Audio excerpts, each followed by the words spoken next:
Recording in progress. ప్రభునందు ప్రియ పరిశుద్ధ దేవుని కుమార్తెలారా మన ప్రభువును రక్షకుడైన యేసు క్రీస్తు వారి అతి పరిశుద్ధ నామములో శుభములు వందనాలు తెలియజేస్తున్నాను. దేవునికి స్తోత్రములు. ఈ రోజున లేఖన భాగాన్ని చదువుకొని మన వాక్యాన్ని మనం ప్రారంభించుకుందాం. హెబ్రీలకు రాసినటువంటి పత్రిక 8వ అధ్యాయము 7 నుంచి ఒకసారి చదువుకుందాం. హెబ్రీలకు రాసిన పత్రిక 8వ అధ్యాయము 7వ వచనం నుండి చదువుకుందాం. ఏలయనగా ఆ మొదటి నిబంధన లోపము లేనిదైతే రెండవ దానికి అవకాశం ఉండనేరదు. అయితే ఆయన ఆక్షేపించి వారితో ఇలాగూ చెప్పుచున్నాడు, ప్రభువు ఇట్లనెను, ఇదిగో ఒక కాలము వచ్చుచున్నది, అప్పటిలో ఇశ్రాయేల్ ఇంటి వారితోనూ యూదా ఇంటి వారితోనూ నేను క్రొత్త నిబంధన చేయుదును. అది నేను ఐగుప్తు దేశములో నుండి వీరి పితరులను వెలుపలికి రప్పించుటకై వారిని చెయ్యి పట్టుకొనిన దినమున వారితో నేను చేసిన నిబంధన వంటిది కాదు. ఏమనగా వారు నా నిబంధనలో నిలువలేదు గనుక నేను వారిని అలక్ష్యము చేసి తినని ప్రభువు చెప్పుచున్నాడు. ఆ దినములైన తర్వాత ఇశ్రాయేల్ ఇంటి వారితోను నేను చేయబో నిబంధన వారి మనస్సులలో నా ధర్మ విధులను ఉంచెదను, వారి హృదయముల మీద వాటిని వ్రాయుదును. నేను వారికి దేవుడునయుందును, వారు నాకు ప్రజలయుందురు. ప్రార్థన చేసుకొని వాక్యాన్ని మనం ప్రారంభించుకుందాం. మమ్మల్ని మిక్కిలిగా ప్రేమించిన మా ప్రియ పరలోకపు తండ్రి, మీ ఘనమైన అత్యున్నతమైన నామమును బట్టి స్తుతులు స్తోత్రములైన తండ్రి, మరి ఇట్టి రీతిగా తండ్రి ఈ సమయంలో ఈ యొక్క జీవము గల మాటలను ప్రకటించడానికి సిద్ధపడి ఉండగా తండ్రి, మీ యొక్క ఆత్మ సహాయాన్ని అందించండి, నోటి బోరుగా వాడుకోనండి. పరిశుద్ధ గ్రంథంలో ఉన్నటువంటి ఆత్మ సంబంధమైన సంగతులు సరిచూసుకుంటూ ఉన్నట్టుగా ప్రకటించడానికి మీ యొక్క శక్తిని జ్ఞానమును దయచేయండి. ఆయన వినుచున్నటువంటి ప్రతి ఒక్కరిలో తండ్రి ఆ వాక్యమును ఫలింపజేసి ఆ వాక్య ప్రకారముగా అనుసరించి జీవించడానికి మీ యొక్క కృపలో భద్రపరచమని మా ప్రభువును రక్షకుడైన యేసు క్రీస్తు వారి అతి పరిశుద్ధ నామంలో మిక్కిలి వినయముగా ప్రార్థించి వేడుకొని ఉన్నాం పరమ తండ్రి, ఆమేన్. ప్రభునందు ప్రియ పరిశుద్ధ దేవుని కుమారులారా, ఈ చదవబడిన లేఖన భాగంలో మనకేం అర్థమవుతుందంటే, మనకు ఈ 2 నిబంధనలు ఉన్నట్టుగా చూస్తూ ఉన్నాం. మొదటి నిబంధన మరి ఎలాంటిదంటే లోపము లేనిదైతే రెండవ దానికి అవకాశం ఉండనేరదు అంటున్నాడు. అయితే రెండవ నిబంధన అంటున్నాడు ఎలాంటిదంట, ఇశ్రాయేల్ ఇంటి వారితోనూ యూదా ఇంటి వారితోనూ నేను చేయి పట్టుకున్నటువంటి నిబంధన, నేను చేయబో నిబంధన వారి మనస్సులలో నా ధర్మ విధులను ఉంచెదను, వారి హృదయముల మీద వాటిని రాయుదును, నేను వారికి దేవుడునయుందును, వారు నాకు ప్రజలయుందురు అనేటువంటిది పరిశుద్ధ గ్రంథంలో చెప్పబడతామని పిల్లరా.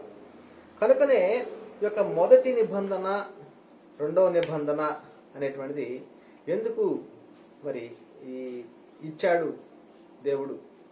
మొదటి నిబంధన ఎవరికి ఇచ్చాడు, రెండవ నిబంధన ఎవరికి ఇచ్చాడు? మొదటి నిబంధనలో ఉన్నటువంటి ప్రాముఖ్యమైనటువంటిది ఏమిటి, రెండవ నిబంధనలో ఉన్నటువంటిది ఏమిటి అనేటువంటిది మనం పరిశీలన చేసినట్టయితే, మొదటి నిబంధన ఈరోజు మన యొక్క అంశం ఏమిటంటే క్రీస్తు సంఘము అనగా క్రీస్తు సంఘ చట్టములో యాజక ధర్మము ఎవరు చేయాలి? క్రీస్తు సంఘములో, క్రీస్తును శిరస్సుగా కలిగిన సంఘములో యాజక ధర్మం ఎవరు చేయాలి అంటే రెండవ నిబంధన, క్రొత్త నిబంధన చట్టము, క్రీస్తు ధర్మశాస్త్రం అంటాం దీన్ని. ఎవరు యాజక ధర్మం చేయాలి? మొదటి నిబంధనలో ఎవరు చేశారు యాజక ధర్మము? రెండవ నిబంధనలో అనగా క్రొత్త నిబంధనలో ఎవరు యాజక ధర్మము చేయాలి?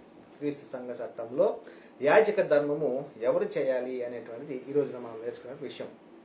కనుక ఎందుకు ఈ విషయం చెప్తూబడతా ఉంది అంటే, నేటి కాలంలో చాలా మందిలో ఉన్నటువంటి కొంత అపోహ ఉంది. మాకు పిలుపు రాలేదండి, లేకపోతే మేము కూడా ప్రకటించే వాళ్ళమే. మాకు దర్శనం లేదండి, లేకపోతే మేము సువార్తను ప్రకటించే వాళ్ళమే. మమ్మల్ని ఎన్నుకోలేదండి అనేటువంటిది నేటి కాలంలో చాలా మందిని చూస్తూ ఉన్నాం. చాలా మంది చెప్పుకుంటూ పోతున్నారు. ఎందుకని మీరు సువార్త ప్రకటించలేకపోతున్నారు? చదువుకున్న వారై ఉన్నారు, మంచి ఉద్యోగం చేస్తూ ఉన్నారు. మరి ఇటువంటి క్రమంలో మరి అన్ని తెలిసినా కానీ మీరు వాక్యాన్ని ఎందుకు బోధించట్లేదు, ఎందుకు ప్రకటించలేకపోతున్నారంటే నాకు పిలుపు లేదు అనేటువంటిది చాలా మందిలో వింటూ ఉన్నా. చాలా మందిలో నాకు దర్శనం లేదు అని చాలా మందిలో చెప్తూ ఉన్నారు కదా. అయితే వాస్తవానికి మరి నిజంగా పిలుపు అంటే ఏమిటి, ఆ పిలువబడినటువంటి వారు ఎవరు అనేటువంటిది మనము క్రీస్తు వారి బోధనలో మనం చూస్తూ ఉన్నాం. యేసుక్రీస్తు వారు చేసిన బోధనలో మనము పిలుస్తున్నాం. పెండ్లి కుమారుని యొక్క విందుకు పిలువబడిన వారు, మరి అనేకులు పిలువబడ్డారు. మరి చివరికి ఎవరు వచ్చి ఆ విందులో పాల్గొన్నారు అనేటువంటి విషయాలు మనము సువార్తలో మనము చదువుకుంటూనే వచ్చాం పిల్లరా. కనుకనే ఈ యొక్క పిలుపు లేదు అనేటువంటి వారి విషయంలో, ఆసక్తి ఉంది సువార్తను ప్రకటించాలి అనేటువంటి ఆసక్తి ఉన్నది అనేటువంటి వారి విషయంలో, ఈ యొక్క క్రీస్తు సంఘ చట్టములో యాజక ధర్మము ఎవరు చేయాలి అనేటువంటి అంశం ద్వారాగా మీ ముందుకు వస్తున్నారు పిల్లారా. ఎందుకంటే మొదటి నిబంధన కాలంలో అంటే ధర్మశాస్త్ర కాలంలో మోషే చట్టం అంటాం, మోషే ధర్మశాస్త్రం అంటాం. దానిలో ఎవరు యాజకులుగా ఉన్నారంటే లేవీలు యాజకులుగా ఉండేవారు. లేవీలనే దేవుడు యాజకులుగా నియమించాడు.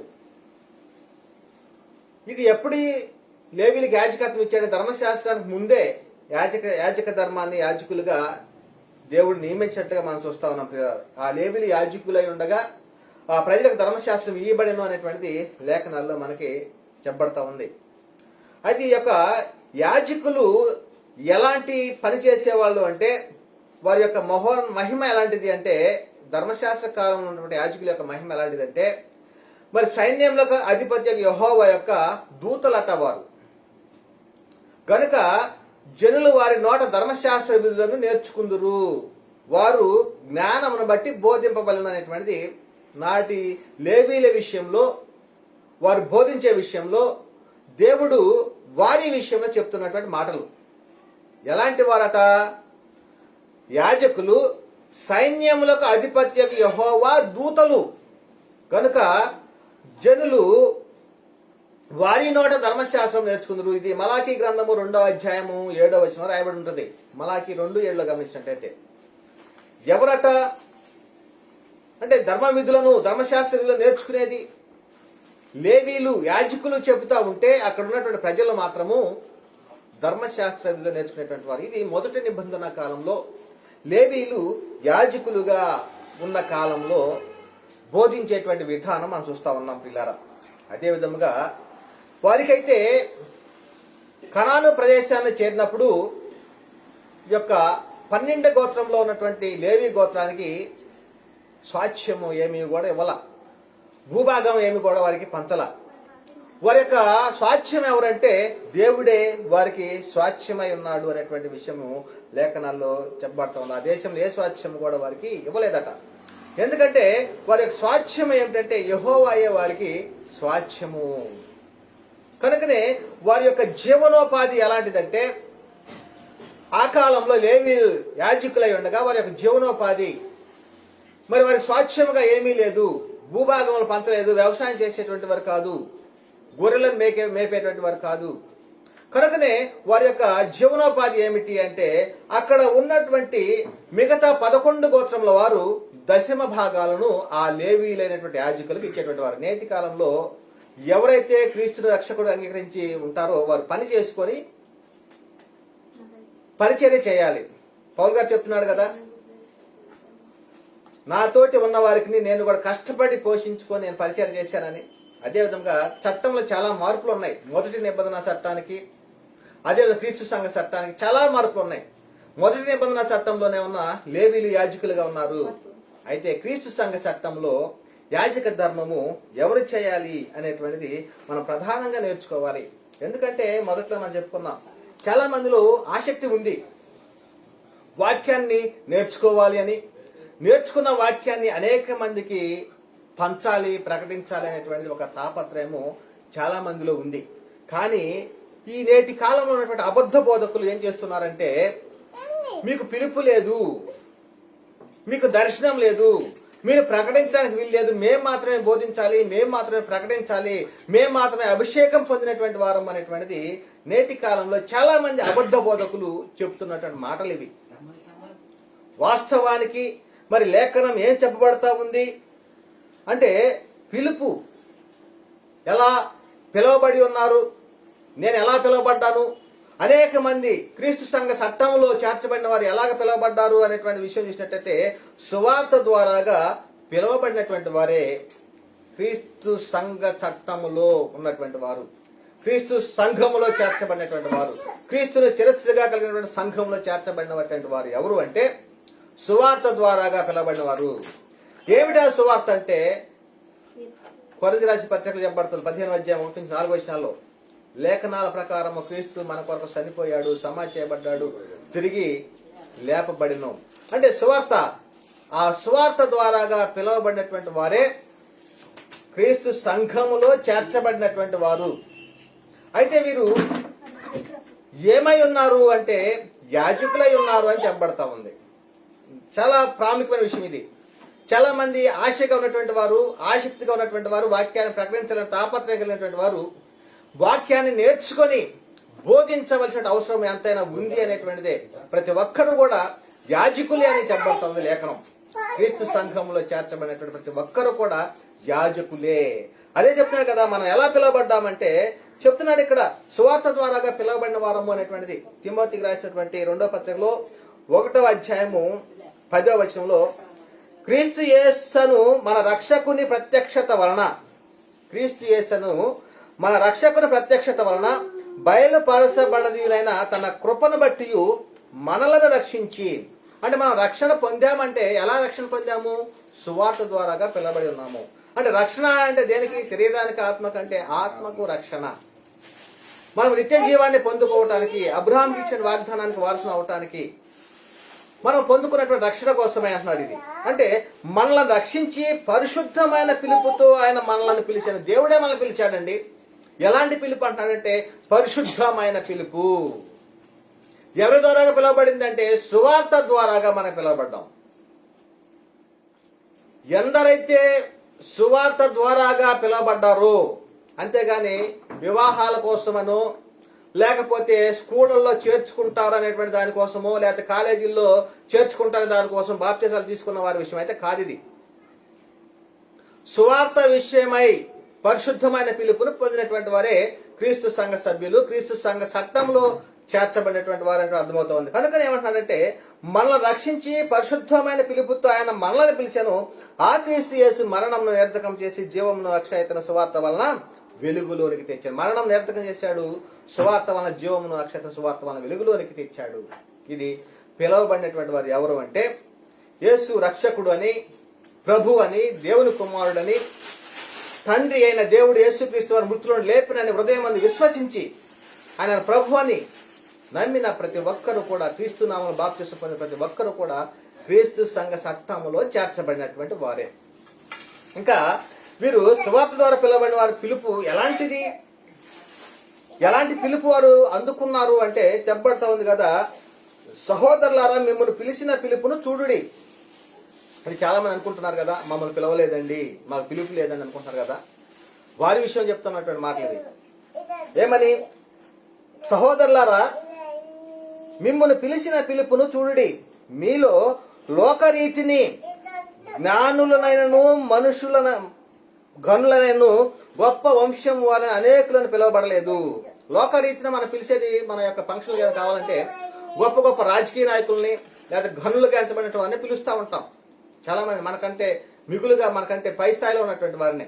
కానీ సువార్తకు ప్రకటించడానికి, మరి క్రీస్తు యొక్క రక్తంలో కడగబడటానికి పిలువబడిన వారు ఎవరు అంటే చెప్పబడుతుంది ఇక్కడే, లోకరీతిని జ్ఞానులనైనను ఘనులనైనను గొప్ప వంశము వారిని అనేకులను పిలువబడలేదు. కానీ ఏ శరీరయు దేవుని ఎదుట అతిశయపడకుండానట్లు జ్ఞానులను సిగ్గుపరచుటకు లోకములో నుండి వెర్రి వారిని దేవుడు ఏర్పరచుకొని ఉన్నాడు. బలవంతులైన వారిని సిగ్గుపరచుటకు లోకములో బలహీనులైన వారిని దేవుడు ఏర్పరచుకొని ఉన్నాడు.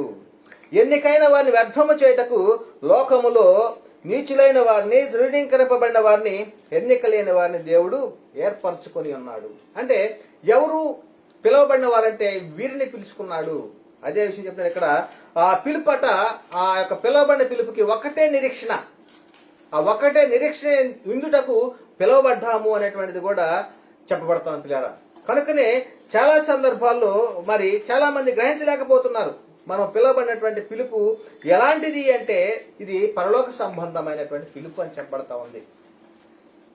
ఎక్కడికి చేర్చబడ్డాను మనం పిలువబడ్డ సువార్త ద్వారా కంటే ఏదో పెళ్లికి వెళ్ళటానికి కాదు, లేదా ఏదో ఫంక్షన్లకు వెళ్ళటానికి కాదు. ఇది పరలోకానికి వెళ్ళటానికి సువార్త ద్వారాగా పిలువబడినటువంటి వారు. ఇది పరలోక సంబంధమైన పిలుపు అని చెప్పబడతా ఉంది.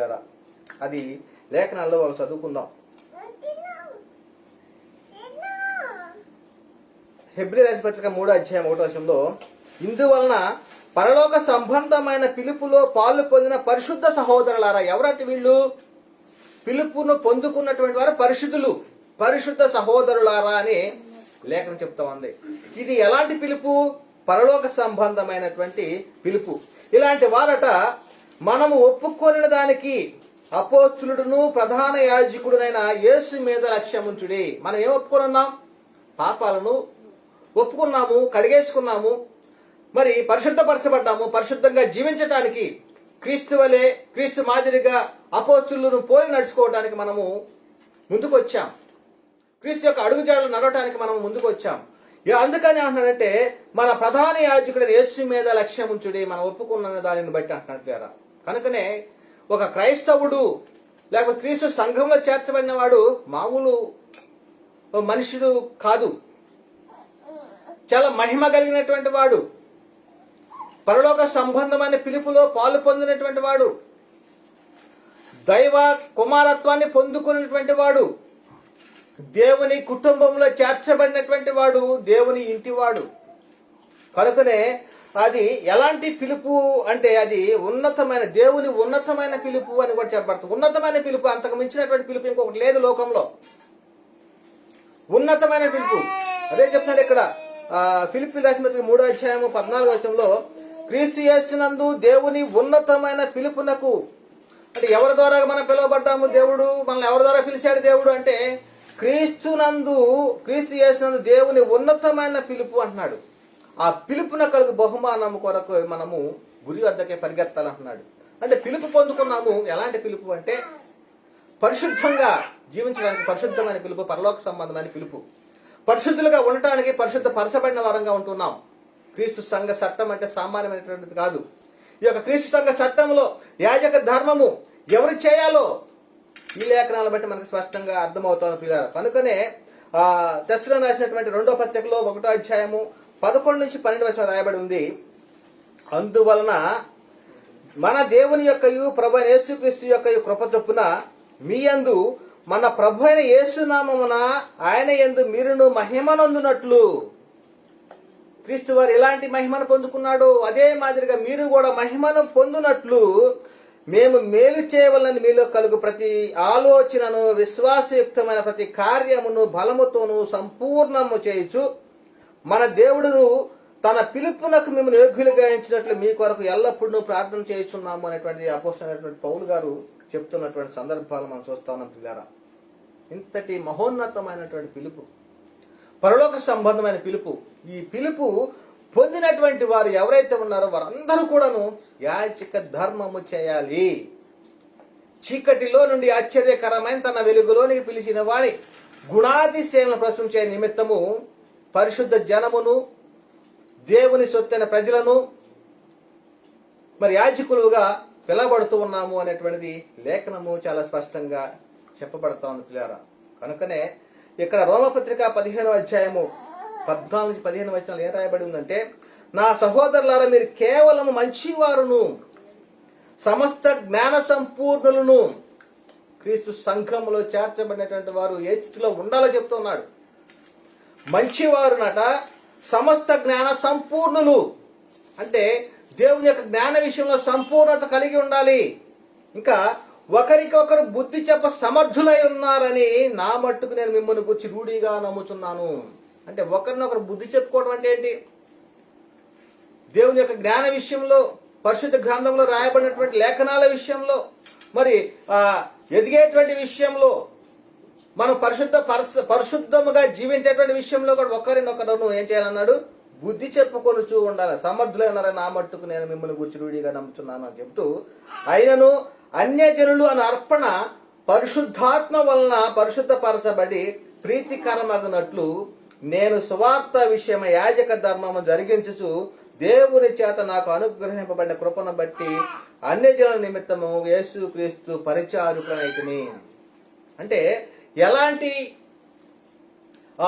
క్రీస్తు సంఘ చట్టం యాజక ధర్మము అంటే ఎలాంటి యాజక ధర్మం చేయాలంటే సువార్త విషయమైనటువంటి యాజక ధర్మం చేయాలి. ఒక క్రైస్తవుడు, ప్రతి క్రైస్తవుడు అంటే యాజకుడు ఏమి చేయాలి అంటే యాజకత్వము చేయాలి.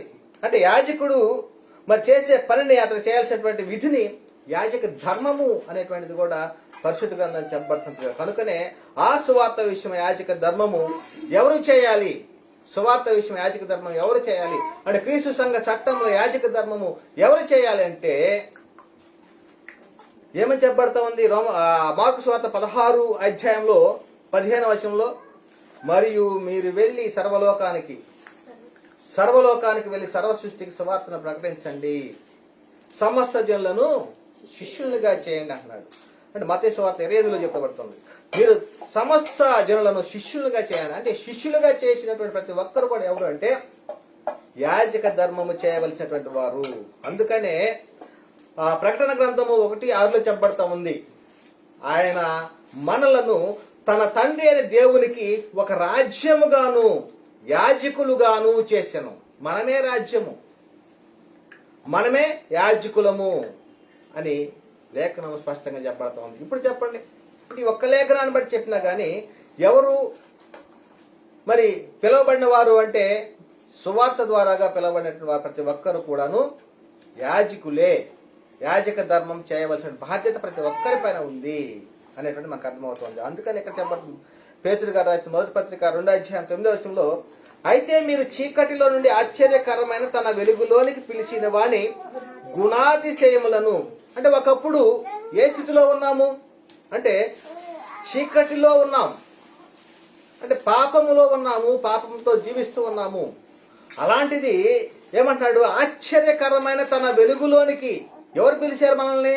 దేవుడే మనల్ని పిలిచాడు, సువార్త ద్వారాగా పిలిచాడు. అందుకనే ఏం చెప్పబడతా ఉంది ఇక్కడ కొరింథీ రాసిన 2వ పత్రిక 5వ అధ్యాయంలో, కావున దేవుడు మా ద్వారా వేడుకొనినట్లు మేము క్రీస్తుకు రాయబారులమై దేవునితో సమాధాన పడుటని క్రీస్తు పక్షముగా మిమ్మల్ని బతిమాలు కొనుచున్నాము.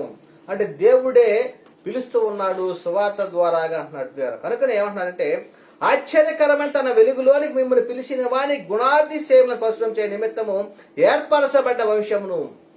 ఒకప్పుడు ఈ లోకంలో మనకు ఒక వంశం ఉండొచ్చేమో, కానీ ఇప్పుడు వంశం ఏమిటంటే ఏర్పరచబడిన వంశంలోకి వెళ్ళిపోయాం, రాజులైన యాజక సమూహం అయిపోయాం. చూడండి ఎంతటి మహిమని ఇచ్చాడు. అంటే చీకటిలో నుండి ఆశ్చర్యకరమైన వెలుగులోకి వచ్చింది ఎవరు? బాప్తిస్వం పొందినటువంటి వారే, సువార్త ద్వారాగా పిలవబడినటువంటి వారే. వారు ఏమై ఉన్నారంటే ఏర్పరచబడ్డ వంశమును, రాజులైన యాజక సమూహం అంటున్నాడు. యాజక సమూహము, యాజకులు క్రీస్తు సంఘ చట్టంలో మరి క్రీస్తు సంఘంలో చేర్చబడిన ప్రతి ఒక్కరు కూడాను యాజకులే. ఇంకా పరిశుద్ధ జనమును దేవుని సొత్తైన ప్రజలునై ఉన్నారు అంటున్నాడు. ఇంకొక సందర్భంలో చెప్పబడతా ఉంది, బలులను అర్పించేటువంటి వారు పరిశుద్ధ యాజకులు క్రైస్తవుడే అని. ఏ బలు అర్పించారు? ఒకప్పుడు యాజకులు పశువులను, గొర్రెలను, మేకలను, ఎడ్లను బలు అర్పించేటువంటి వాళ్ళు.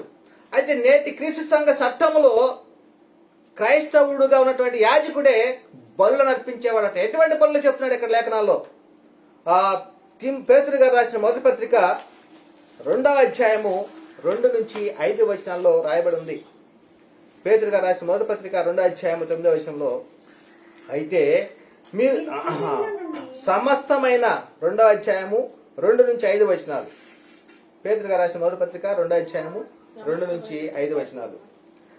సమస్తమైన దుష్టత్వమును, సమస్తమైన కపటమును, వేషధారణను, అసూయను, సమస్త దూషణ మాటలను మాని క్రొత్తగా జన్మించిన శిశువులను పోలిన వారై నిర్మలమైన వాక్యమును పాల వలన రక్షణ విషయంలో ఎదుగు నిమిత్తము ఆ పాలను ఆపేక్షించుడి అంటున్నాడు. రక్షణ నిమిత్తం అంటే బాప్తిస్మం పొందినటువంటి వారు మొదట్లో శిశువులుగానే ఉంటారు. వారికి పాలు ఏమిటంటే వాక్యం అను పాల వలన ఆ రక్షణ విషయం ఎదుగు నిమిత్తం ఆ పాలనే ఆపేక్షించుడి అని చెబుతూ, మనుషుల చేత విసర్జింపబడినను దేవుని దృష్టికి ఏర్పరచబడినదియు అమూల్యమును సజీవమైన రాయనకు ప్రభువునొద్దకు వచ్చిన వారై, మనం ప్రభువునొద్దకు వచ్చిన వారమై యేసు క్రీస్తు ద్వారా దేవునికి అనుకూలములకు ఆత్మ సంబంధమైన బలులు అర్పించుటకు పరిశుద్ధ యాజకులుగా ఉండునట్లు అంటున్నాడు. ఎలాంటి బలు అర్పించాలి ఒక క్రైస్తవుడు అంటే, యేసు క్రీస్తు ద్వారా దేవునికి అనుకూలములకు ఆత్మ సంబంధమైన బలులను అర్పించాలి అంటున్నాడు. కనుకనే అర్పించుటకు పరిశుద్ధ యాజకులుగా ఉన్నట్లు మీరు సజీవమైన రాళ్ల వల్లే నుండి ఆత్మ సంబంధమైన మందిరముగా కట్టబడుతున్నారు. మనం ఎవరమంటే ఆత్మ సంబంధమైన మందిరము. మన దేహము దేవునికి ఆలయమై ఉన్నది, పరిశుద్ధాత్మకు నిలయమై ఉన్నది. మన సహవాసము దేవునితోనూ క్రీస్తుతోనూ అని సహవాసం చేస్తూ ఉన్నాం. చూడండి, ఇంతటి గొప్ప మహిమను ఎలా పొందుకున్నామంటే క్రీస్తులోనికి బాప్తిస్మం పొందుట ద్వారాగా, యేసు క్రీస్తు నామములో బాప్తిస్మము పొందుట ద్వారాగానే ఈ ఇంతటి మహిమను మనము పొందుకుంటున్నాం. కనుక మనం అందరం ఏమై ఉన్నామంటే యాజకులం. ఇప్పుడు చెప్పండి, పిలుపు లేదా నీకు? పరిశుద్ధ పరచబడలేదా? పరిశుద్ధ పరచబడటానికి పిలువబడలేదా? నీవు దేవుని సొత్తైన ప్రజగా ఉండడానికి నువ్వు రాలేదా? మరి ఎందుకు పిలవలేదు, పిలుపు లేదు అనుకుంటున్నావు? ఒకసారి ఆలోచించండి. పిలువబడటం అంటే సువార్త ద్వారా పిలవడం. ప్రతి ఒక్క క్రైస్తవుడు కూడా యాజక ధర్మం చేయాలి అనేటువంటి లేఖనం చెప్తా ఉంటారు. కనుకనే మనమందరము యాజకులమని, క్రీస్తుని శిరస్సుగా కలిగి సంఘంలో చేర్చిన క్రైస్తవులందరూ యాజకులమని, మనమందరం సువార్త విషయం యాజక ధర్మము జరిగించాలని పరిశుద్ధ గ్రంథం చెబుతా ఉంటే, సాతాను పరిచారం ఏం చెబుతున్నారు? కొందరే యాజకులు, మేము మాత్రమే యాజకులమే, మీరందరూ కూడా యాజకులు కాదు. మీరేం చేయాలి? కుర్చీలు మోయటమో, లేకపోతే టెంట్లు వేయటమో, లేకపోతే భోజనాలు వడ్డించడమో, వీటి వరకే మీకు పరిచర్య. యాజకులుగా మీకు పరిచర్య లేదు అనేటువంటి వారు చాలా మంది చెప్పేటువంటి పరిస్థితి. ఇప్పుడు ఆలోచించండి, లేఖనాలు 3 రెఫరెన్స్ మనం చూపించాం. ఏమని? ఆత్మ సంబంధమైన బలులు అర్పించడానికి పరిశుద్ధ యాజకులుగా ఉంటున్నట్లు అన్నాడు. యేసుక్రీస్తు ద్వారా దేవునికి ఆత్మ సంబంధమైన బలు అర్పించాలి. ఆ బలు అర్పించే వాళ్ళు పరిశుద్ధ యాజకులుగా ఉన్నట్లు అంటున్నాడు. రెండవదిగా ఏమంటున్నాడు? రాజులైన యాజక సమూహం అంటున్నాడు. ప్రకటన ఏం చెప్తున్నాడు? మన తండ్రి అయిన దేవునికి ఒక రాజ్యముగాను యాజకులుగాను చేశాను. మరి ఇట్టి రీతిగా లేఖనాల్లో చెప్పబడతా ఉంది క్రైస్తవుడే యాజకుడు అని. ప్రతి ఒక్కరు కూడా యాజక ధర్మము చెప్పాలి, చెయ్యాలి అనేటువంటి చెప్పబడతా ఉంటే, చాలా మంది నాకు పిలుపు లేదని కొంతమంది అంటూ ఉంటారు, నువ్వు పిలవబడలేదని కొంతమంది అంటారు. ఎవరైనా కానీ వాక్యం చెబుతా ఉంటే వారిని సంఘంలో నుంచి బయటకు పంపించే విధంగా వారి యొక్క ప్రణాళిక చేస్తున్న పరిస్థితి చూస్తూ ఉన్నాం. కనుకనే మరి హెబ్రీ రాసిన పత్రికలో 3వ అధ్యాయం 2వ వచనం ఏమంటున్నారంటే, దేవుని ఇల్లంతట్లో మోషే నమ్మకంగా ఉన్నట్లు ఈయన కూడా తనను నియమించిన వారికి నమ్మకంగా ఉండెను. యేసుక్రీస్తు వారు కూడా నమ్మకంగా ఉన్నాడు. మోషే ఏ విధంగా నమ్మకంగా ఉన్నాడు, మరి యేసుక్రీస్తు ఆ విధంగా నమ్మకంగా ఉన్నాడు అనేటువంటి చెప్పబడుతుంటారు. అందుకనే పౌలు గారు ఏమంటే, సువార్తను ప్రకటించకపోయిన నాకు శ్రమ అంటున్నాడు. అంటే ఆ సువార్త వలన యాజకులుగా వస్తూ ఉన్నారు, ఒక రాజ్యం అవుతూ ఉన్నారు, పరిశుద్ధపరచబడుతూ ఉన్నారు, దేవుని కుటుంబంలో చేర్చబడుతున్నారు. ప్రతి ఒక్కరూ చేయవలసిన బాధ్యత ఏమంటే సువార్తను ప్రకటించాలి. దేవుని కుటుంబంలో చేర్చబడే క్రైస్తవులందరూ తప్పనిసరిగా దేవుని పని చేయాలి. దేవుని కుమారులైన మనము దేవుడు మనకు అప్పగించినటువంటి బాధ్యతలను నెరవేర్చాలి. ఈ బాధ్యతలు ఎవరు తెలుసుకోవట్లా. ఆదివారం వచ్చిందా, చర్చికి వెళ్ళామా, ఒక పాట పాడామా, లేకపోతే వాక్యం విన్నామా, సందా వేసామా, బయటకు వచ్చేసామా, అయిపోయింది బాధ్యత. ఇదా బాధ్యత? దేవుడు కోరుకునే బాధ్యత ఇదా? నిన్ను పరిశుద్ధ బలులు అర్పించటకు యాజకులుగా చేశాడు, ఆత్మ సంబంధమైన బలు అర్పించటానికి నీ యాజక ధర్మం చేయాలి. అనేక మందిని మరి క్రీస్తులోనికి నడిపించాలి, క్రీస్తు సువార్తకు తగినట్లుగా జీవించాలి. అంతేగాని నాకు పని అయిపోయింది, ఈరోజు కానుకేసేసాం వచ్చేసాం అనుకుంటే సరికాదు. కనుకనే పిలువబడిన పిలుపుకు తగినట్లుగా ఉండాలి అనేటువంటి లేఖనము చెప్పబడుతుంది కదా. కనుకనే మన యొక్క బాధ్యత ఏమిటో చెప్తున్నాడు యాకోబు గారు. ఏం చెప్తున్నాడు? అప్పుడు యాకోబు గారు చెప్పిన మాటలు ఏంటంటే, నా సహోదరులారా, మీలో ఎవడైనా సత్యం నుండి తొలగిపోయినప్పుడు మరి ఒకడు అతని సత్యంలోకి మళ్లించిన ఎడల అంటున్నాడు. అంటే సత్యములో నుండి తొలగిపోయిన వారిని ఏం చేయాలి? సత్యానికి మళ్లించాలి. అంటే ఇప్పుడు మనం చేస్తున్నటువంటి బాధ్యత, మనం చేస్తున్న పని కూడా అదే. చాలా మంది వారు దేవుని ఎరగనటువంటి వారు చాలా మంది ఉన్నారు. పైకి మాత్రమే భక్తి పరులమండి అని చెప్పుకుంటూ ఉన్నారు, కానీ దేవుడు ఎవరో, క్రీస్తు ఎవరో, పరిశుద్ధాత్ముడు ఎవరో, నేనెవరినో కూడా తెలియనటువంటి పరిస్థితిలో ఉంది క్రైస్తవ సమాజం. కనుకనే సత్యం నుండి తొలగిపోయారు, సత్యంలో లేరు. కనుకనే అటువంటి వారికి సత్యమునకు మళ్లించటమే మన యొక్క బాధ్యత. ప్రతి ఒక్క క్రైస్తవుడు కూడా సత్యానికి మళ్లించాలి. ఎవరైనా కానీ ఏదో ఒక విషయంలో మరి తప్పిపోతున్నారు, అందుకనే బుద్ధి చెప్పుకోవాలన్నాడు. ఒకరికొకరు బుద్ధి చెప్పుకోవాలి, సమర్థులు అంటున్నాడు. బుద్ధి చెప్పుకునే సామర్థ్యం కలిగినటువంటి వారు అన్నారు పౌలు గారు. అంటే సామర్థ్యం అంటే ఏంటి? లేఖనాల్లో ఉన్నటువంటి పట్టు కలిగి ఉండాలి. లేఖనాల్లో పరిశుద్ధ గ్రంథంలో రాయబడినటువంటి ప్రతి ఒక్క వచనము మనము జాగ్రత్తగా పరిశీలించాలి. ఆ పరిశీలించిన దాన్ని బట్టి మనము ప్రతి ఒక్కరికి కూడా బుద్ధి చెప్పే వారంగానే ఉండాలి, ఖండించే వారముగా ఉండాలి, సత్యం తొలగిపోయిన వారిని సత్యం మళ్లించే వారంగా ఉండాలి అంటే లేఖనం చెప్పబడుతుంది కదా. కనుకనే యాకోబు గారు రాసిన పత్రిక 5వ అధ్యాయము 19-20 వచనాల్లో, నా సహోదరులారా, మీలో ఎవడైనా సత్యం నుండి తొలగిపోయినప్పుడు మరి ఒకడు అతనిని సత్యంలోకి మళ్లించిన ఎడల పాపిని వాని తప్పు మార్గం మళ్లించేవాడు మరణం నుండి ఒక ఆత్మను రక్షించి అనేక పాపం కప్పువేన తాను తెలుసుకునవలెను. మరి ఈ బాధ్యత ఎవరు చేయాలి? ఇప్పుడు ఒక సహోదరుడు సత్యం తొలగిపోతూ ఉన్నాడు అంటే దారి తప్పిపోతూ ఉన్నాడు. ఆ తప్పిపోయినటువంటి సహోదరుడికి ఏం చేయాలి అంటే ఆ సత్యం మళ్లించాలి. మనం ఉదాహరణకి మనము పొలంలో నీళ్లు కట్టుకునేటప్పుడు వేరే ఒక పొలంలోకి నీళ్లు వెళ్తా అంటే ఏం చేస్తాము? దానికి అడ్డు కట్టేస్తాం. నీళ్ళు వెళ్ళాలి, మన పొలంలోనే అవి ఉండాలనేటువంటిది. అదే విధంగా ఒక వ్యక్తి క్రీస్తుని శిరస్సు సంఘంలో నుంచి తొలగిపోతూ ఉంటే, సాతాను యొక్క పరిచర్యలో వాడబడతా ఉంటే అతను ఏం చేయాలి? దారి మళ్లించాలి. ఇదిగో ఇక్కడ నువ్వు తప్పిపోతూ ఉన్నావు, ఈ తప్పిపోయినటువంటి మార్గాన్ని సరి చేసుకో అని చెప్పేసి సరిచేసే బాధ్యత మన మీద ఉన్నది. అప్పుడు ఏం చేస్తున్నాడంటే, పాపిని వాని తప్పు మార్గం మళ్లించేవాడు మరణంలో ఒక ఆత్మను రక్షించి అనేక పాపం కప్పువేన తాను తెలుసుకొని అంటున్నాడు. ఇంకా పౌలు గారు ఏం చెప్తున్నా అంటే, ప్రేమ కలిగి సత్యం చెప్పుచు క్రీస్తు వలె ఉండుటకు మనం అన్ని విషయంలో ఎదుగుదుము అంటున్నాడు. అన్ని విషయాలు ఎదగాలి. ప్రతి ఒక్క విషయంలో అంటే పరిశుద్ధ గ్రంథంలో రాయబడినటువంటి విషయాలను తెలుసుకోవడంలో కావచ్చు, లేకపోతే సంఘం వెలుపుట ఉన్న వారితో ఎలాగా ఉండాలో అనేటువంటి విషయంలో కావచ్చు, సంఘములో ఉన్నటువంటి వారితో ఏ విధంగా జీవించాలి, మరి సంఘములో ఉన్నటువంటి వారితో ఏ విధంగా మనము మసులుకోవాలి, ప్రతి ఒక్క విషయంలో కూడా మరి అన్ని విషయాల్లో కూడా ఎదగాలి, క్రీస్తు వలె ఉండాలి. క్రీస్తు వారు ఎట్లా పెరిగాడు? మనుషుల దయందును దేవుని దయందును పెరిగి పెద్దవాడయ్యాడు. అదే విధముగా మనం అన్ని విషయాల్లో కూడా ప్రతి ఒక్క విషయంలో కూడా ఎదగాలి. ఏ విధంగా? వాక్యం అనేటువంటి పాలన ఆపేక్షించి వాక్యమును మరి చదువుతూ, వాక్యాన్ని వింటూ, వాక్యం ద్వారాగానే ఎదగాలి. ఇది ప్రాముఖ్యమైన విషయం. అందుకని ఇంకా యోధా గారు ఏం చెప్తూ ఉన్నాడంటే, సందేహపడు వారి మీద కనికరపడు అన్నాడు. చాలా మందిలో సందేహాలు ఉన్నాయి, కానీ చెప్పామనుకోండి వాళ్ళు వినరు. సందేహాలు అయితే ఉన్నాయి, డౌట్లు చాలా ఉంటాయి, కానీ ఆ చెప్పినటువంటి సందేహాలు మనం క్లియర్ చేసామనుకో, మా సేవకుడు ఇలా చెప్పాడే, మా అయ్యగారు ఇలా చెప్పాడే, నువ్వు చెప్పేది ఇంకొక రకం ఉందే, అలా లేదు మా అయ్యగారు చెప్పినట్లుగా అనేటువంటిది చాలా మంది ఉన్నటువంటి అపోహ. కానీ లేఖనాలను వివరించి మరి సందేహపడుతూ ఉన్నటువంటి అనేకులు ఉన్నప్పుడు వారిని ఏం చేయాలంటే వారిని కనికరంతో చెప్పాలి. కనికరించాలన్నాడు, కనికరం చూపండి అన్నాడు. అగ్నిలో నుండి లాగినట్టు కొందరిని రక్షించుడి.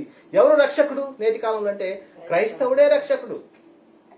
ఒకప్పుడు తండ్రి అయిన దేవుడు ఐగుప్తులను ఇశ్రాయేలును రప్పించడానికి ఆయన రక్షకుడుగా ఉన్నాడు, మోషేని నియమించాడు. అదే విధంగా యేసుక్రీస్తు వారు రక్షకుడు, మనకు రక్షణను కలగజేశాడు, తను బలిగా అర్పించుకొని. ఆ రక్షణను మనము కొనసాగించే క్రమంలో అనేకులను రక్షించడానికి మరి ఆ యొక్క సువార్తను మనం ప్రకటించే వారముగా ఉండాలి అని చెప్పబడతాం కదా. అందుకనే క్రీస్తు పడిన పాటలో పొదువైన వాటిని నా వంతు నా శరీరం మందు సంపూర్ణం చేస్తున్నానని పౌలు గారు చెప్తున్నాడు. మరేమిటి ఆయన సంపూర్ణం చేసేదంటే సువార్త ద్వారా అనేక మంది రక్షిస్తూ ఉన్నాడు. మనము కూడా అనేకులను రక్షించాలి అగ్నిని లాగినట్టు అనేటువంటిది ఇక్కడ లేఖనము చెప్పబడుతుంది కదా. కనుకనే చాలా మంది ఒక అపోహ ఉంటుంది ఏమిటంటే, మనం బాప్తిస్మం తీసుకున్నాం కదా మాకు రక్షణ వచ్చేసింది, మేము బాప్తిస్మం తీసుకున్నాం కదా మాకు పరలోకం ఉంది అనేటువంటి చాలా మందిలో ఉండేటువంటిదే. కానీ క్రీస్తు సంఘ చట్టంలో చాలా ఉన్నాయి చేయవలసినటువంటి పనులు. బాప్తిస్మం తీసుకున్నటువంటి వారు అందరి విషయంలో కూడా చాలా ఉన్నాయి చేయవలసినటువంటి విధులు. అవి ఆ విధులను నెరవేర్స్తేనే, ఆ యొక్క క్రీస్తు సంఘ చట్టానికి లోపలి జీవించితేనే పరలోకం ఉంటుంది. అదే చెప్పినాడు ఇక్కడ. మనకు ఒక దృష్టాంతం కూడా చూపెడతా ఉంది. దేవుడు మోషేని ఐగుప్తులో ఎందుకు పంపించాడు?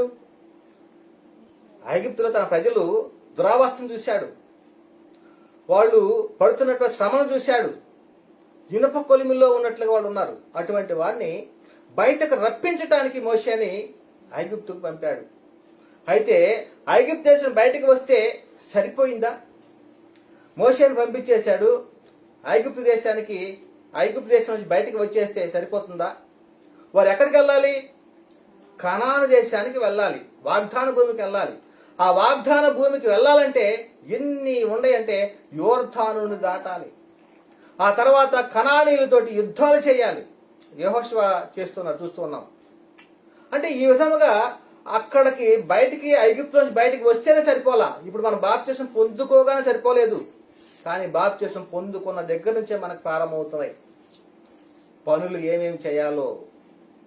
అంటే వివాహం అయిన వాళ్ళకి తెలిసింది, అంటే వివాహం అయిన తర్వాత ఎటువంటి బాధ్యతలు ఉంటాయో. వివాహం కాని వారికి అయితే ఎటువంటి బాధ్యతలు తెలియదు. అదే విధముగా బాప్తిస్మం పొందుకోక ముందు ఉన్నటువంటి వాడికి ఈ లోకరీతిగా జీవిస్తూ ఉంటాడు. కానీ బాప్తిస్మం పొందుకొనిన తర్వాత అతను తన పరిశుద్ధ జీవితాన్ని ఎలా కాపాడుకోవాలి, తను పొందుకున్నటువంటి రక్షణ ఎలా కొనసాగించుకోవాలి, పొందుకున్న రక్షణ ఎలా గట్టిగా పట్టుకోవాలి, శిరస్సుకు హత్తుకొనిన వాడు ఎవడైనా కానీ ఉంటాడేమో వాడి నుంచి ఎలా జాగ్రత్త పడాలి, మన బహుమానాన్ని ఆహ్వానించకుండా ఎలాగా జాగ్రత్త పడాలి అనేటువంటి విషయాలు బాప్తిస్మం పొందుకొనిన వారికి మాత్రమే తెలుస్తాయి. కానీ అంటే పరలోకం కావాలి, నిత్య జీవం పొందుకోవాలి, ఆ బహుమానాన్ని పొందుకోవాలి అనుకునే వారికి మాత్రమే ఇవన్నీ తెలుస్తాయి. కానీ ఏదో బాప్తిస్మం తీసుకున్నాము, ఏదో జరిగిపోతా ఉంది అనుకునే వారికి ఎటువంటి బాధ్యతలు లేనట్లుగానే మనం చూస్తా ఉన్నాం ప్రియులారా. కనుకనే ఏం చెప్పబడతా ఉంది అంటే, యూదా రాసిన పత్రిక 1వ అధ్యాయము 3 నుంచి 4 వచనాల్లో, ప్రియులారా మనకందరికీ కలిగే రక్షణ గురించి మీకు రాయవలన విశేష ఆసక్తి గలవాడనే ప్రయత్నపడుచుండగా అంటున్నాడు. మనకందరికీ కలిగే రక్షణ అని పరిశుద్ధులకు ఒక్కసారి అప్పగింపబడిన బోధ నిమిత్తం మీరు పోరాడవలని మిమ్మల్ని వేడుకొనుచు మీకు రాసిన పోరాటం ఎక్కడే చెప్తున్నాడు. పరిశుద్ధులకు ఒక్కసారి అప్పగింపబడిన బోధ నిమిత్తము పోరాడాలి అని వేడుకొనుచు ఉన్నాడు. ఇంకేమన్నాడంటే, ఎందుకు పోరాటం చేయాలి అంటే, కొందరు రహస్యముగా చొరబడి ఉన్నారు. రహస్యముగా అంటే మేము కూడా క్రీస్తు వార్తని ప్రకటిస్తాము, మేము కూడా రక్షణ సువార్తని ప్రకటిస్తాము అనేటువంటిది చాలా మంది రహస్యంగా చొరబడి ఉన్నారు. వారు భక్తిహీనులై నేటి కాలం చూస్తూ ఉన్నాం, చాలా మంది చూస్తూ ఉన్నాం. ఇవన్నీ చెప్పుకుంటే చాలా ఉంటాయి. అంటే అసత్యమును సత్యముగా బోధిస్తూ కుటుంబాలని నాశనం చేసేటువంటి బోధకులు విరివిగా ఉన్నారు. వారి వైపున ఎక్కువగా ఆకర్షిస్తూ ఉన్నారు ఈ జనులు కూడా. ఎందుకంటే వారికి కావాల్సింది శరీర సంరక్షణ, శరీరానికి అవసరమైనటువంటి మేలు ఎవరైతే ఇస్తారో వారి వద్దకే వెళ్తున్నారు ఈ జనులు కూడా. కానీ ఆత్మరక్షణ, నిత్య జీవము, పాప క్షమాపణ, విమోచనము ఉన్నటువంటి వద్దకు అంగీకరించటం లేదు, వారి వద్దకు రావటం లేదు ప్రియారా. కానీ కాకమ్మ కథలు చెప్పేటువంటి వారు, పెట్ట కథలు చెప్పేటువంటి వారు చాలా మంది నేటి కాలంలో బయలుదేరి ఉన్నారు. అటువంటి వారి వద్దకే మరి వెళ్తున్నారు. మరి ఆ అవ్వ దగ్గరకు వచ్చేసి సాతాను ఏ విధంగా మోసపరిచిందో అటువంటి బోధలే వద్దకే వెళ్తూ ఉన్నట్టు మనం చూస్తాం ప్రియారా. కనుకనే కొందరు రహస్యంగా చొరబడి ఉన్నారు. వారు భక్తిహీనులై మన దేవుని కృపను కామాదృతంలో దుర్వినియోగపరచుచు మన అద్వితీయ నాథుడును ప్రభు అయిన యేసుక్రీస్తును విసర్జించుతున్నారు. యేసుక్రీస్తును విసర్జించేస్తూ ఉన్నారు. పలానా సేవకుడు ఉన్నాడండి, మేము అక్కడికి 5 వారాల నుంచి వెళ్తున్నామండి అంటారు.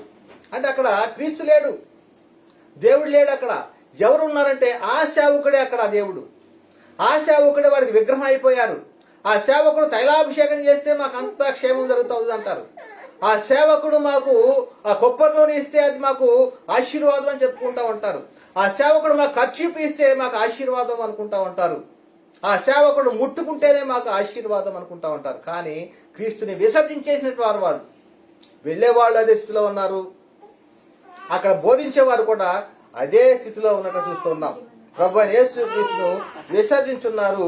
ఈ తీర్పు పొందుటకు వారు పూర్వమందే సూచింపబడిన వారు అంతకుముందు ఎప్పుడో పూర్వమందే వారి గురించి ఇటువంటి తీర్పుకు వెళ్తూ ఉన్నారు, నిత్యనాశానికి వెళ్తూ ఉన్నారు అనేటువంటిది చెప్పబడతా ఉంది కదా. కనుకనే క్రీస్తు రక్తంలో కడగబడిన ప్రతి ఒక్క క్రైస్తవులందరూ కూడా యాజకులై ఉన్నారు. క్రీస్తు సంఘ చట్టంలో యాజక ధర్మం ఎవరు చేయాలంటే రక్తంలో కడగబడిన ప్రతి ఒక్కరు కూడా, యేసు క్రీస్తు నామంలో బాప్తిసం పొందిన ప్రతి ఒక్కరు కూడా యాజకత్వం చేయాలి, యాజక ధర్మము చేయాలి అనేటువంటి చెప్పబడతా ఉంటున్నారు. అందుకనే ప్రకటన గ్రంథము 5వ అధ్యాయము 9-10 వచనం రాయబడి ఉంది. ప్రకటన గ్రంథము 5వ అధ్యాయము 9వ వచనం నుండి 10 వచనాలు.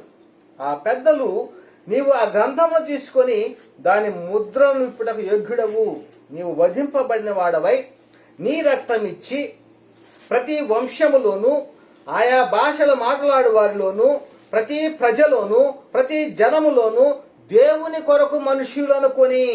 ఎవరి కొరకు కొన్నాడండి యేసుక్రీస్తు వారు రక్తం ఇచ్చింది? దేవుని కొరకు కొన్నాడు.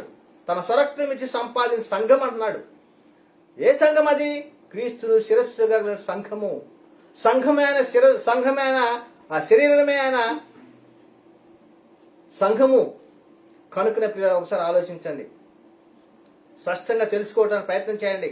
ఇంకా నాకు పిలుపు రాలేదు, నాకు ఎవరు పిలవలేదు, దేవుడు నన్ను ఎంచుకోలేదు అనుకునేటువంటి అపోహలు ఉన్నటువంటి ఎవరైనా ఉన్నారంటే, రక్తంలో కడగబడి యేసు క్రీస్తు బాప్తిసం పొందావా, నువ్వు యాజకుడివి. యాజక ధర్మం చేయాలి, నీ బాధ్యత అది.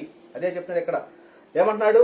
ఆయా భాషలు మాట్లాడు వారిలోను ప్రతి ప్రజలోను ప్రతి జనములోను దేవుని కొరకు మనుషులను కొని మా దేవునికి వారిని ఒక రాజ్యముగాను యాజకులను గాను చేసేది గనుక వారు భూలోకమందు ఏలుదురని కొత్త పాట పాడుదురు.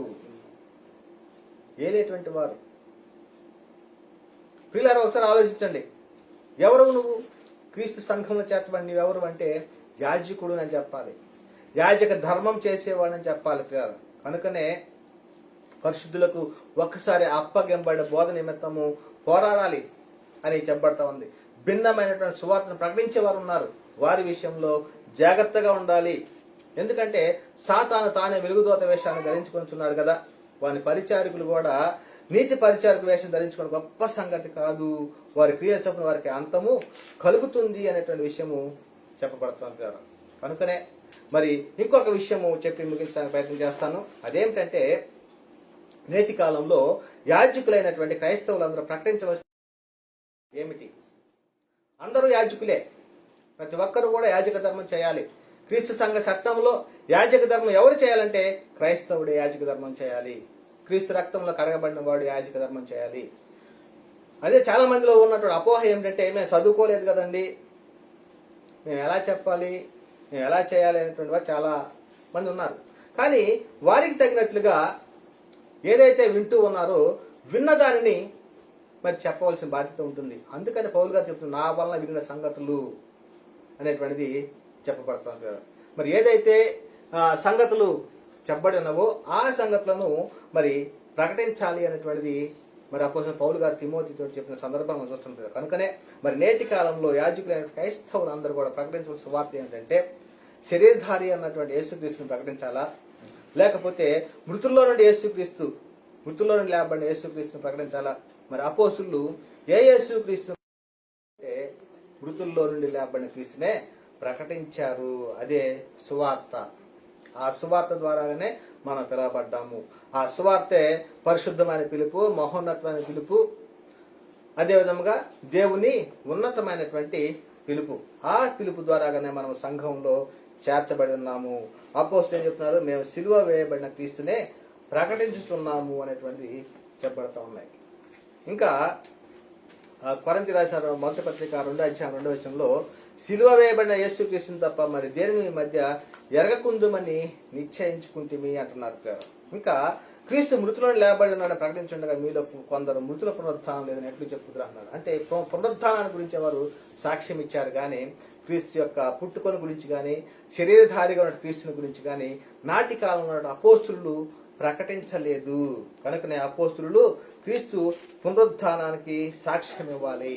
అదే విధముగా మరి క్రీస్తు సంఘ చట్టము మరి ఏమిటి అంటే అపోస్తులు బోధించినటువంటి బోధ, పరిశుద్ధాత్మను పొందుకొని పెంతెకోస్తు పండుగ దినం నాడు ఏదైతే ప్రకటించున్నారో అప్పటి నుంచి అపోస్తులు చనిపోయే వరకు కూడా వారు స్థిరమైనటువంటి ప్రవచన వాక్యాన్ని మనము ప్రకటించాలి.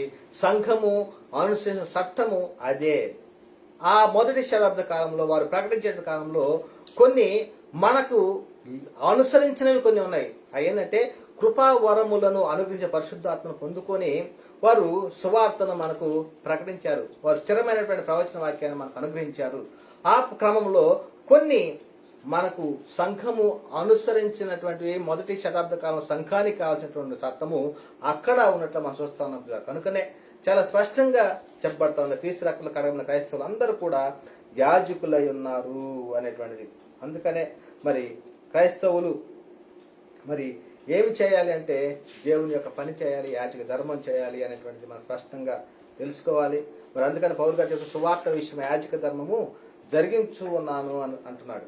ఇంకేమంటున్నాడంటే ఈ శరీరంలో నేను జీవించుటే నాకున్న పనికి ఫల సాధనం అంటున్నాడు. అంటే ఈ శరీరంలో మరి ఎంతకాలం అది జీవిస్తూ ఉంటామో ఆ జీవించినటువంటి కాలం అంతా కూడా మరి దేవుని పనికే, దేవుని పని చేయటానికే అది సాధనంగా ఉండాలి. మనం కట్టెలు పాల్గొట్టాలంటే గొడ్డలి సాధనం.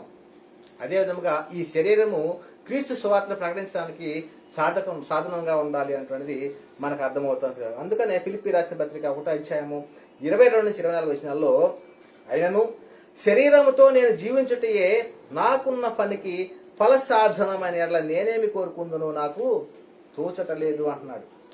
ఈ రెండింటి మధ్య ఇరుకున పడి ఉన్నాను, నేను వెడలిపోయి క్రీస్తుతో కూడా ఉండవలనని నాకు ఆశయం ఉన్నది, అది నాకు మరీ మేలు. అయినను నేను శరీరమందు నిలిచినట మిమ్మును బట్టి మరీ అవసరమైనది. శరీరంలో ఉండటాన్ని బట్టి మిమ్మును బట్టి మరీ అవసరమైనది. ఎందుకంటే సువార్తను ప్రకటించాలి, అనేక మంది ఆత్మ రక్షించాలి. ఒకవేళ నేను చనిపోతే నా మట్టికే నేను ఉంటాను, కానీ నేను ఈ శరీరం ఉన్నంతకాలం కూడాను దేవుని పనికి సాధనమై ఉండాలి అనేటువంటి విషయం ఇక్కడ చెప్పబడతాం కదా.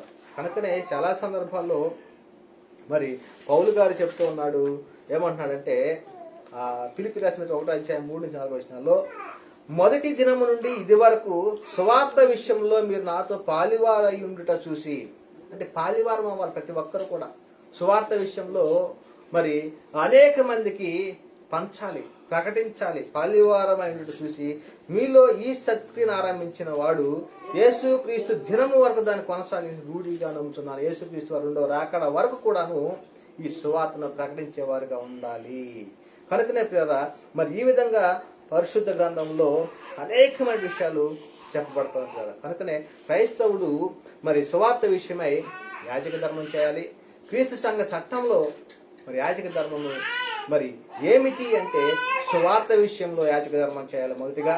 రెండవదిగా దేవుని దృష్టికి అనుకూలమైనటువంటి యాజకత్వం చేయాలి. మూడవది సమస్త పరిశుద్ధుల నిమిత్తము యాజకత్వం చేయాలి. నాలుగవది ఆత్మకు రక్షణ విషయంలో యాజకత్వం చేయాలి అనేటువంటి ప్రాముఖ్యమైన విషయాలు ఇవి. ప్రతి ఒక్క క్రైస్తవుని యొక్క బాధ్యత. మరి క్రీస్తు సంఘ చట్టంలో చేర్చబడిన ప్రతి ఒక్కరు కూడా యాజక ధర్మం చేయాలి, యాజకులుగా ఉండాలి అనేటువంటిది ఈ యొక్క లేఖనాలను బట్టి ప్రాముఖ్యంగా చెప్పబడతా ఉంది. కనుకనే మరి ఎవరైనా కానీ ఆసక్తి ఉండి అనేక మంది మరి దారి తప్పిపోతూ ఉన్నారు, వాక్యం తెలిసి ఉండి మరి తెలిసినా కానీ మరి ప్రకటించలేని స్థితిలో ఉంటే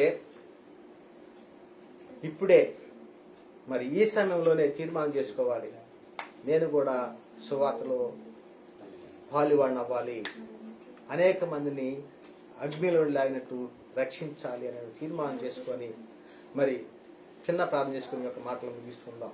కనుకనే ప్రియరా ఒకసారి ఆలోచించండి, అర్థం చేసుకోండి.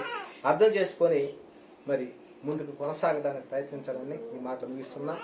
చెప్పండి మాటలు వింటున్న ప్రతి ఒక్కరిలో కూడా దేవుడు నీరు కట్టి ఫలింప చేయను గాక. చెప్పండి మాటలు వింటున్న ప్రతి ఒక్కరిలో కూడా మరి దేవుడు కార్యము జరిగించిన గాక. ఆమేన్. సహోదరులందరికీ వందనాలు. దేవునికి స్తోత్రం. Recording stopped.